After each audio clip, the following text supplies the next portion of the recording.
2, premier échange international, ce que j'appelle premier échange, c'est-à-dire que en fait, un importateur espagnol, un importateur de produits moto, est venu me voir à Saint-Flour en me disant « Vos produits m'intéressent, est-ce que vous voulez bien me les vendre? Est-ce que vous voulez bien que je les distribue sur l'Espagne ?» Voilà mon premier contact avec l'export. Et finalement, je dirais que l'ouverture vers l'export, chez nous, elle s'est faite toute naturellement, par obligation intellectuelle, que de se dire, finalement, on a un marché, certes il marche bien, mais attention aux copies, attention à la saturation du marché, et puis attention, sans parler de la copie, attention à la concurrence. Il peut tout simplement y avoir des gens qui ont des meilleures idées que la nôtre. Autrement dit, cessons de faire du dolorisme en disant qu'on regarde notre nombril et qu'on n'est pas foutu d'être les hauts-là de Saint-Flour, c'est pas vrai. Il y a quand même un certain nombre d'entreprises ici, et nous ne sommes pas les seuls, qui sont capables de vendre bien et de vendre loin. L'export, pour nous, PME, c'est devenu quelque chose d'absolument obligatoire, c'est devenu quelque chose qui, pour nous, était l'antidote à ce que nous avions connu dans les années précédentes. Il fallait qu'on y aille parce que c'est grâce aux positions que nous avions à l'export qu'on avait pu surmonter les difficultés que nous avions sur notre marché français. Et malgré tout, on ne vend pas à l'export sans marché français, parce que sinon, on n'a pas de vitrine et on n'a rien à montrer. Donc aujourd'hui, si je prends un exemple sur le mois de juin, nous sommes en baisse de 30% dans l'accessoire moto en France. D'où l'intérêt de développer l'export chez nous, dans notre société. C'est vital, je pense.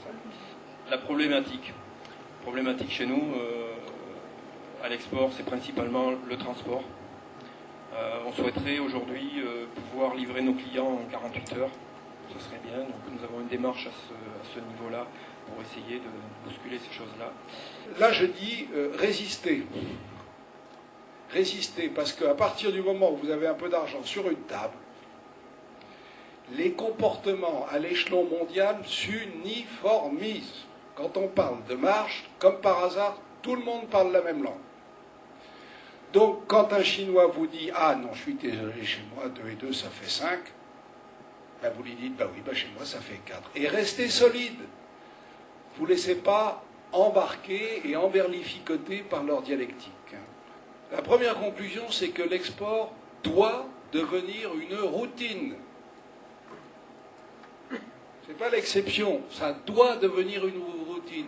La deuxième conclusion que j'ai, c'est attention, exporter en Europe, est-ce que c'est encore exporté? Alors, aujourd'hui, l'innovation plus l'exportation, parce que chez nous, dans mon esprit, l'un n'est pas dissociable de l'autre. Je dirais que si nous avons un chiffre d'affaires de l'ordre de 75% métropole, 25% de métropole, on peut dire que la marge, c'est l'inverse. Et sans le couple bénéfique innovation-exportation, aujourd'hui, je pense que matière ne serait probablement pas aurillacois, ou en tout cas repeint en quelque chose, ce que, compte tenu des 20 ans qu'il me reste à faire avant de prendre la retraite, est pour moi inenvisageable. Voilà, je vous remercie beaucoup.